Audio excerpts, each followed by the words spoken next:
use sua riqueza para o Senhor. Gênesis 14, 1-24. Sucedeu naquele tempo que Rafel, rei de Sinar, Arioque, rei de Elazar, Quedorlaomer, rei de Elão, e Tidal, rei de Goim, fizeram guerra contra Bera, rei de Sodoma, contra Birsa, rei de Gomorra, contra Sinabe, rei de Adimá, contra Semeber, rei de Zebuim, e contra o rei de Bela, Estaezoar. Todos estes se ajuntaram no vale de Sidim, que é o mar salgado. 12 anos serviram a Quedorlaomer, porém no 13º se rebelaram.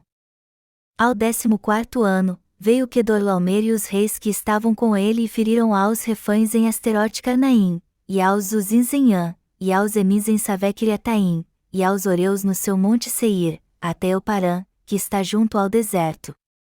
De volta passaram em Imispate, que é Cádiz, e feriram toda a terra dos Amalequitas e dos amorreus, que habitavam em Azazon Tamar. Então, saíram os reis de Sodoma, de Gomorra, de Adimá, de Zebuim e de Bela, Estaezoar, e se ordenaram e levantaram batalha contra eles no vale de Sidim, contra Quedorlaomer, rei de Elão, contra Tidal, rei de Goim, contra Rafel, rei de Sinar, contra Arioque, rei de Elazar, 4 reis contra 5. Ora, o vale de Sidim estava cheio de poços de betume, os reis de Sodoma e de Gomorra fugiram, alguns caíram neles, e os restantes fugiram para um monte. Tomaram, pois, todos os bens de Sodoma e de Gomorra e todo o seu mantimento e se foram. Apossaram-se também de Ló, filho do irmão de Abrão, que morava em Sodoma, e dos seus bens e partiram.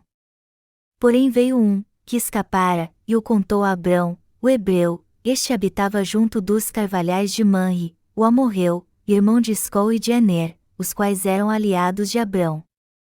Ouvindo Abrão que seu sobrinho estava preso, fez sair 318 homens dos mais capazes, nascidos em sua casa, e os perseguiu até Dan. E, repartidos contra eles de noite, ele e os seus homens, feriu-os e os perseguiu até Obá, que fica à esquerda de Damasco. Trouxe de novo todos os bens, e também a Ló, seu sobrinho, os bens dele, e ainda as mulheres, e o povo. Após voltar Abrão de ferir a Quedorlaomer e aos reis que estavam com ele, saiu-lhe ao encontro o rei de Sodoma no vale de Savé, que é o vale do rei. Melquisedeque, rei de Salém, trouxe pão e vinho, era sacerdote do Deus Altíssimo, abençoou ele a Abrão e disse: Bendito seja Abrão pelo Deus Altíssimo, que possui os céus e a terra, e bendito seja o Deus Altíssimo, que entregou os teus adversários nas tuas mãos. E de tudo lhe deu Abrão o dízimo. Então, disse o rei de Sodoma a Abrão: Dá-me as pessoas, e os bens ficarão contigo. Mas Abrão lhe respondeu: Levanto a mão ao Senhor, o Deus Altíssimo, o que possui os céus e a terra, e juro que nada tomarei de tudo o que te pertence, nem um fio, nem uma correia de sandália, para que não digas: Eu enriqueci a Abrão, nada quero para mim, senão o que os rapazes comeram e a parte que toca aos homens Aner, Escol e Manre, que foram comigo, estes que tomem o seu quinhão. A guerra se levantou entre os reis na terra de Canaã. Quando Abraão entrou na terra de Canaã já havia muitos reis naquela terra. Nos tempos antigos, havia muitos reis tribais e a terra de Canaã era habitada por várias tribos. Assim como nos Estados Unidos, vários grupos étnicos habitavam naquela terra, e entre esses vários reis, Quedorlaomer era o mais poderoso deles. Por isso os outros reis pagavam tributos a ele como súditos, mas essas tribos se juntaram e se rebelaram contra Quedorlaomer, rei de Elão. E por causa disso a guerra estourou entre os reis da terra de Canaã. Envolvido nesta guerra, Ló, sobrinho de Abraão, foi capturado como prisioneiro de guerra. Sua esposa e filhas também foram capturadas e ele foi destituído de todos os seus bens. Quando o rei de Sodoma entrou nessa guerra, Ló não podia evitar de se envolver nela já que vivia na terra de Sodoma. Como era cidadão de Sodoma, ele tinha que ir para essa guerra com o seu rei, e quando eles perderam a guerra, ele e toda a sua família foram feitos prisioneiros. A Bíblia diz que quando Abraão soube disso, ele tomou 318 homens que cresceram em sua casa para ir atrás dos sequestradores, ele dividiu seu exército em dois e atacou o inimigo pelos flancos, derrotou-os em batalha e recuperou tudo que havia sido perdido, inclusive seu sobrinho, sua esposa, suas filhas e seus bens, além de todos os outros prisioneiros também. A partir desse texto podemos ver como as pessoas daquele tempo viviam em pequenas tribos. Quando vemos como Abraão conseguiu derrotar os sequestradores com apenas 318 homens e recuperar tudo o que havia se perdido, percebemos como as tribos eram pequenas e como eles viviam próximos uns dos outros. Mesmo depois de Abraão ter salvo Ló, ele o deixou novamente. A vida de Ló foi poupada graças ao seu tio Abraão. Apesar disso, Ló voltou à terra de Sodoma. Embora tenha sido salvo por Abraão, ele ainda voltou para a terra de Sodoma, isso mostra como ele era tolo. Os tolos não sabem realmente que são tolos. Esta foi uma excelente oportunidade para Ló deixar essa terra de pecado, e se tivesse seguido Abraão, ele poderia ter mantido sua salvação e vivido prosperamente fazendo a justa obra, mas ele rejeitou essa oportunidade. Está escrito: porém veio um, que escapara, e o contou a Abrão, o hebreu, este habitava junto dos carvalhais de Manre, o amorreu, irmão de Escol e de Aner, os quais eram aliados de Abrão. Gênesis 14h13. Os descendentes de determinado povo eram confederados de Abraão e eram protegidos por ele. Como eles eram súditos de Abraão, eles compartilhavam das bênçãos que Abraão recebia. Mas Ló não podia desfrutar disso embora tivesse recebido a remissão dos seus pecados. Quando Abraão retornou após ter resgatado Ló e sua família, a Bíblia nos diz que, após voltar Abrão de ferir a Quedorlaomer e aos reis que estavam com ele, saiu-lhe ao encontro o rei de Sodoma no vale de Savé, que é o vale do rei. Melquisedeque, rei de Salém, trouxe pão e vinho, era sacerdote do Deus Altíssimo. Então Melquisedeque, rei de Salém, abençoou Abraão, deu glória a Deus e recebeu o dízimo de Abraão. Isto nos mostra que ele já era um sacerdote. Com relação a este sacerdote chamado Melquisedeque, o livro de Hebreus diz que ele não tinha nenhuma genealogia, Hebreus 7h03, então esse Melquisedeque não se refere a outro senão Jesus Cristo. Teremos outra oportunidade de falar sobre esse assunto depois. Abraão sabia do verdadeiro motivo do rei de Sodoma. O rei de Sodoma disse a Abraão: dá-me o povo e tome os bens para si. Quando refletimos sobre isso podemos ver que o rei de Sodoma era um homem muito mau. Ele morava com Ló. Abraão resgatou seu sobrinho Ló e todos os sodomitas que foram levados cativos além de recuperar todos os seus bens. Mas o rei de Sodoma, depois de aguardar, disse: dá-me o povo e pegue os bens para si. Ele disse isso porque depois poderia atacar Abraão se tivesse bastante recurso humano. Portanto, podemos descrevê-lo não apenas como um homem mau, mas também como um homem muito astuto. Se o rei de Sodoma pegasse todos para si e atacasse Abraão, ele poderia se tornar o rei mais poderoso de Canaã. Foi por isso que Abraão derrotou Quedorlaomer, que reinava sobre todos os outros reis. O rei de Sodoma estava tentando jogar em ambos os lados. Ao levar todo o povo para si e dar somente os bens a Abraão, ele poderia juntar suas forças contra Abraão no futuro e derrotá-lo. Está escrito que Abraão rejeitou esta oferta feita pelo rei de Sodoma para que o povo não dissesse que ele fez de Abraão rico. Ele só separou uma parte para os 318 homens que foram à guerra com ele. Além disso, ele se recusou a aceitar sequer a correia de um sapato. Ele disse ao rei de Sodoma: eu não morarei nesta terra devido à sua generosidade, e nem viverei como seu súdito. Abraão foi um homem de grande fé.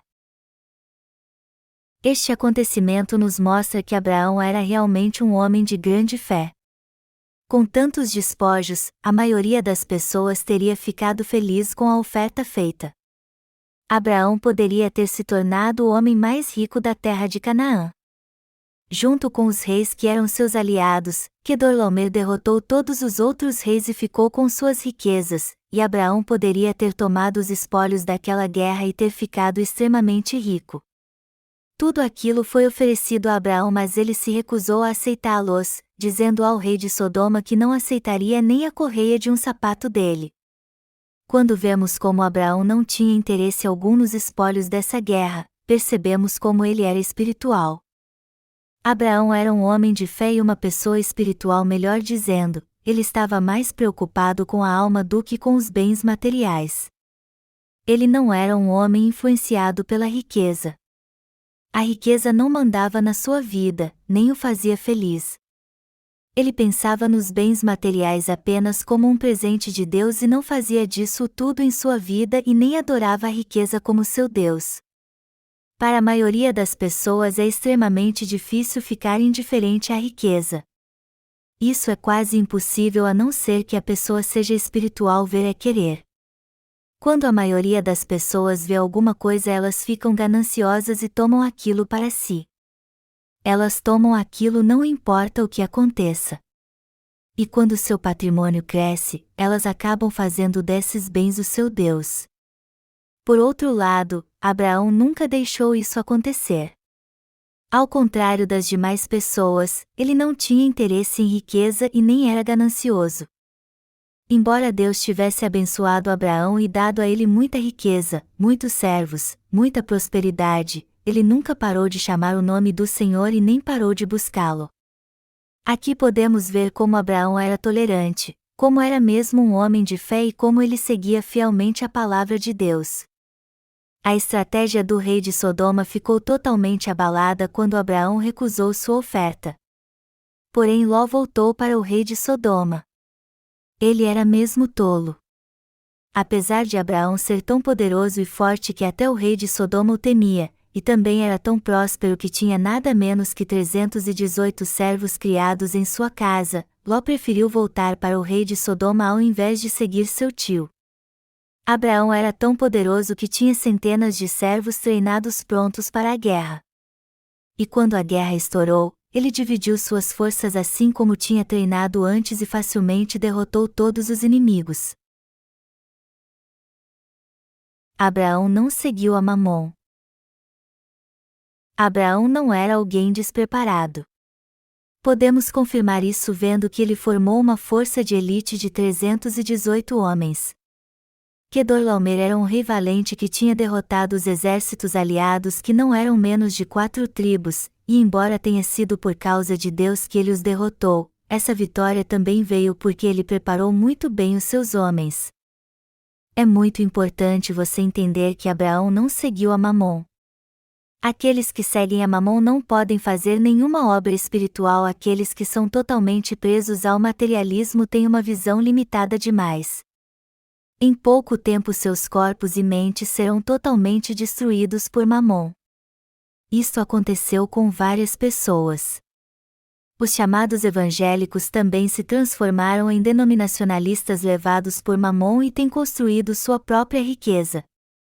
O Senhor nos dá os tesouros do mundo para que possamos administrá-los como seus mordomos e usá-los para o Evangelho e não para adorá-los. Deus nos deu tudo para que governássemos toda a criação e prosperássemos, mas a prosperidade material não pode ser o nosso Deus. Buscar a Mamom só pode causar a destruição da pessoa. E quanto a Ló? Ao contrário de Abraão, Ló seguiu a Mamom. O rei de Sodoma deve ter distribuído os espólios da guerra, por isso Ló o seguiu, atraído por esses espólios. Será que esse homem carnal teria seguido o rei de Sodoma se o rei não tivesse nada? Não, Ló voltou à terra de Sodoma porque era onde sua riqueza estava. Abraão e Ló eram pessoas totalmente diferentes. Embora ambos fossem homens justos que receberam a remissão de seus pecados, um amou tanto a Mamom que dedicou sua vida a juntar o máximo de riquezas, enquanto o outro não tomou posse da riqueza mesmo tendo a chance de fazê-lo. Deus abençoa os que buscam sua palavra e aqueles cuja fé ultrapassa tudo neste mundo, e concede a estes a riqueza material e espiritual, a bênção da fertilidade desta terra e as bênçãos do céu. É este tipo de pessoa que pode se tornar pai da fé. Deus abençoa o tipo de pessoa que crê no Senhor como seu Deus e busca somente a Ele. Está escrito, porque, onde está o vosso tesouro, aí estará também o vosso coração. Lucas 12h34. Estamos propensos a ser atraídos pela riqueza deste mundo, e isso realmente acontecerá conosco se administrarmos mal as nossas prioridades. Todos nós temos um coração ganancioso, mas se não o controlarmos acabaremos buscando somente a riqueza deste mundo. No entanto, dinheiro é algo que precisamos administrar, não é algo que vai nos proteger ou nos abençoar. Ele nunca poderá fazer isso. Se você é rico, use o seu dinheiro para Deus, você nunca deve ansiar por ele e colocá-lo em um pedestal para ser adorado. Se você seguir a Mamon, sua vida de fé acabará. Seguir a Mamon mesmo sendo uma pessoa de fé resulta na própria destruição. Aqueles que buscam sua própria glória, fama e riqueza até parece que por um tempo estão buscando a Deus, mas no fim eles acabam desistindo de sua vida de fé. Eles acabam como Ló, que buscou a Deus só por um tempo e depois desistiu. A maioria das pessoas não busca a Deus se ficam milionárias. No meu tempo de seminário, a maioria dos alunos dizia que não faria a obra do Senhor se ele os fizesse ricos. Muitos deles diziam que serviriam a Deus como anciãos. Eles diziam que estavam no seminário por falta de opção. Muitos pastores desistiriam do seu ministério se ficassem ricos de repente. Eu não consigo ver dinheiro e ficar de braços cruzados. Quando eu vejo dinheiro, eu penso no que vou gastá-lo. Melhor dizendo, quando vejo algum dinheiro eu sempre penso em usá-lo para o Evangelho. Se você não gasta dinheiro mas o poupa, ele obviamente irá se multiplicar. É emocionante ver suas economias crescerem. É realmente animador ver suas economias subindo de $10.000 para $100.000 e de $100.000 para $500.000. No entanto, mesmo que tenha $1 milhão, você o gastará em quê? Mesmo que você tenha $10 milhões, de que serviria? Mesmo que você tenha $10 milhões, que bem esse dinheiro faria a você? Isto é realmente uma alta quantia de dinheiro? $100.000 pode parecer muito dinheiro, mas não é tanto assim. Além disso, o dinheiro pode nos proteger? Com dinheiro apenas você não consegue fazer nada. O mais importante é saber em que você gastará o seu dinheiro. O dinheiro precisa de um bom dono para usá-lo. Somente assim ele será usado para uma boa causa ao invés de ficar guardado em algum lugar. Assim como tudo mais, o dinheiro também deve ser bem gasto. A Bíblia diz que o amor ao dinheiro é a raiz de todos os males. Se você for atrás só de dinheiro, você nunca buscará a Deus. Mas é da natureza humana ir atrás e encontrar conforto no dinheiro. Se alguém vive em uma grande casa, tem um bom carro e dirige um negócio próspero, ele acaba ficando complacente. Mesmo entre os que dizem trabalhar pelo Evangelho, existem pessoas superficiais que só buscam dinheiro. Ao invés de fazerem a obra de Deus, eles estão ocupados com seu próprio negócio. Existe um certo pastor em Gangneung que vive em uma grande e magnífica mansão, mas seus membros têm que se reunir para o culto em uma minúscula igreja. E só existem poucas igrejas desta denominação. Embora ele seja pastor há 20 anos, existem apenas 3 igrejas afiliadas, e mais, existem poucos pastores nestas igrejas. Isto nos mostra como esse pastor em questão não trabalha para expandir o reino de Deus e não investe recurso algum nesse empreendimento. Ele está feliz contanto que sua própria casa e igreja sejam prósperas. Quando ele faz um retiro espiritual, ele o faz em sua própria igreja. Ele faz isso porque é ganancioso. Uma vez eu convidei esse pastor para jantar quando ele visitou Chuncheon e como ele pediu, eu lhe mostrei a nossa igreja. Naquela época nossa igreja estava muito ocupada preparando a publicação de alguns livros. Ao ver isso, o pastor me disse que também estava planejando lançar um ministério de literatura e me perguntou se eu gostaria de participar com ele. Obviamente não existe hierarquia no tocante à pregação da palavra de Deus, e não há nenhum problema de eu servir ao Senhor abaixo desse pastor. Mas primeiro eu disse a ele: por favor, me envie uma cópia do seu sermão. Eu ouvirei o seu sermão e decidirei se posso trabalhar com você ou não.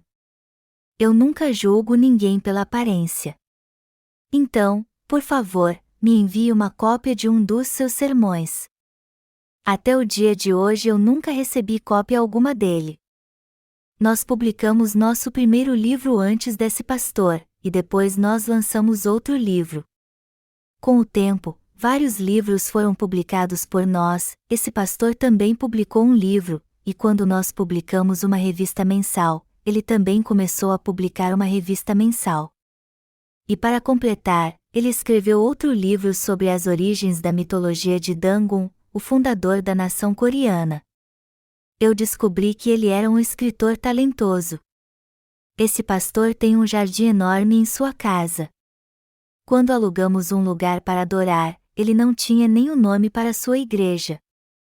O assunto aqui não é quanto dinheiro esse pastor tem ou gasta, não importa quanto dinheiro é gasto, mas ele é bem gasto se for usado para a obra de Deus. O problema é que esse pastor não usava seu dinheiro para a ampliação do reino de Deus. Assim como esse pastor, quem busca só dinheiro não pode fazer a obra de Deus. Os que amam o dinheiro mais que a Deus não usam sua riqueza pelo Senhor, eles só a usam para si mesmos. A riqueza deve ser usada na obra de Deus. Este ano nós começamos a publicar nosso jornal mensal Gospel e gastamos neste projeto cerca de $20.000. Se gastamos esse dinheiro para pregar o Evangelho na Coreia, então esse dinheiro é usado para uma boa causa.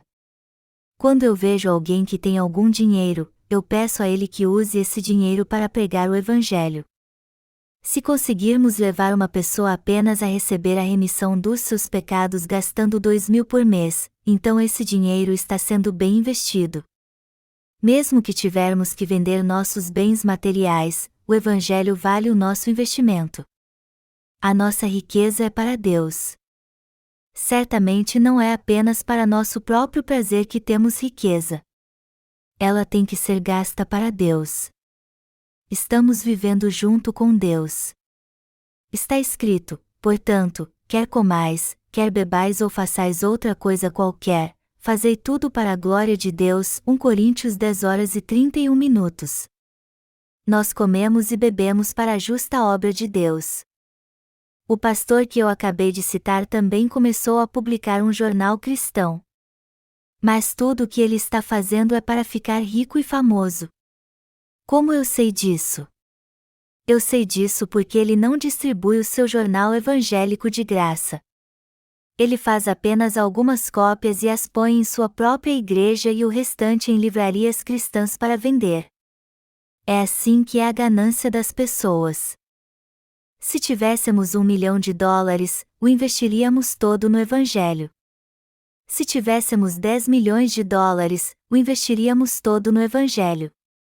Se tivéssemos $100 milhões, o investiríamos todo no Evangelho. Independente de quanto dinheiro tivermos, cada centavo que Deus nos dá nós investiríamos em sua obra. Existe algum lugar neste mundo para guardar nossas riquezas? Contanto que tenhamos um teto sobre nossa cabeça, um lugar para pregar o Evangelho e comida para comer, o restante deve ser investido no Evangelho. Os santos deveriam investir o que lhes resta, e os nossos pastores e obreiros deveriam investir todos os seus bens materiais no Evangelho. Esta é a atitude certa de se ter. No texto bíblico deste capítulo vemos que Ló só estava interessado em juntar sua própria riqueza. No começo, ele ficou rico criando rebanho, mas Deus consumiu tudo com fogo no último dia. Por causa da sua ganância Ló não pregou o Evangelho, e nem teve exército algum. mas o exército de Abraão cresceu aos milhares. Vendo tudo isso, podemos saber que tipo de homem Abraão era. Aqui foi revelado que Deus deu bênçãos a Abraão e que ele até trabalhou através dele. Determina-se o caráter de alguém vendo como ele gasta sua riqueza. Aquele que usa sua riqueza sabiamente é um verdadeiro obreiro de Deus, e notando como a pessoa gasta sua riqueza é que podemos ver claramente se ela vive para o Evangelho de Deus ou não. Vendo como alguém gasta seu dinheiro é que sabemos que tipo de pessoa ele é. A próxima viagem para a Rússia nos custará cerca de $7.000. Mas eu disse que levaremos mais um mês para terminar a edição do nosso primeiro livro em russo. É muito frustrante ver como a obra está caminhando lentamente. Eu deveria ter terminado ele há uma semana, mas isto está se arrastando não por 7 semanas apenas ou mesmo 7 meses, mas por 7 anos. Este atraso demonstra claramente que alguns de nossos obreiros não estão se dedicando totalmente à obra do Evangelho, nem se importando com o que acontece na obra de Deus. Quando pedimos algo a alguém, a pessoa finge que trabalha ao invés de cumprir fielmente com o trabalho tratado. Se estivessem realmente motivados, eles terminariam o trabalho em uma semana, mas ao invés disso estão enrolando por 7 anos. Se continuar assim, Jesus voltará para julgar a terra antes do livro ficar pronto. Como disse antes, irá custar cerca de $7.000 para ir à Rússia, pregar o Evangelho e distribuir nossos livros com o povo de lá. Mas se levarmos em consideração que lá há muito fruto espiritual para ser colhido, tudo isso é tolerável, porque muitos em Moscou receberão a remissão de pecados graças ao nosso trabalho. Mesmo se apenas uma pessoa receba a remissão de seus pecados dos milhares de dólares que gastamos, já terá valido a pena. Nenhum centavo é desperdiçado. Se levarmos isso em conta, o custo da nossa viagem missionária é muito baixo. Nossa última viagem a Bangladesh custou $3.500 e nossa viagem missionária à China custou apenas $1.000. Quando eu finalmente for à Rússia, eu gostaria de fazer um grande avivamento lá. Como nós já temos um intérprete lá, nós sempre conseguiremos reunir um número suficiente para o nosso encontro de avivamento através de nossos cooperadores na Rússia. Este sonho ainda é possível. O dinheiro está lá para ser gasto para Deus e para o seu Evangelho. Diz assim um velho ditado: quanto mais se tem, mais se gasta. Como diz o ditado, o dinheiro é difícil de se ganhar, mas quando for gasto, deve ser usado numa causa nobre e valiosa. O fato de Abraão nunca ter sido ganancioso é algo que devemos imitar. Abraão é o nosso pai da fé. No entanto, se ele tivesse sido ganancioso e interessado apenas em juntar sua própria riqueza, ele certamente teria se estabelecido em algum lugar na terra de Canaã. Levado por suas riquezas, ele não teria ido a lugar nenhum mesmo Deus o mandando ir. Mas Abraão não fez isso. Ele não ficou nem com a corda de um sapato do rei de Sodoma. Ele fez isso porque não queria que a próxima geração dissesse que o rei de Sodoma o enriqueceu. Abraão recusou a oferta do rei de Sodoma para mostrar que era Deus quem o protegia, o abençoava e o tornava rico. O povo de fé rejeita as palavras do povo deste mundo. Por isso Abraão rejeitou as palavras do rei de Sodoma. Ao servirmos ao Senhor, devemos sempre pensar onde gastar nosso dinheiro ao invés de pensar em como ganhá-lo. Antes de todas as coisas, devemos pensar primeiro em como gastar nosso dinheiro numa boa causa e em como devemos pôr e buscar a palavra em primeiro lugar. Na verdade, nós precisamos de muito dinheiro. Mas eu creio que se trabalharmos mais, Deus suprirá nossas necessidades todas as vezes. Eu peço e oro para que Deus nos dê a mesma fé que Abraão tinha.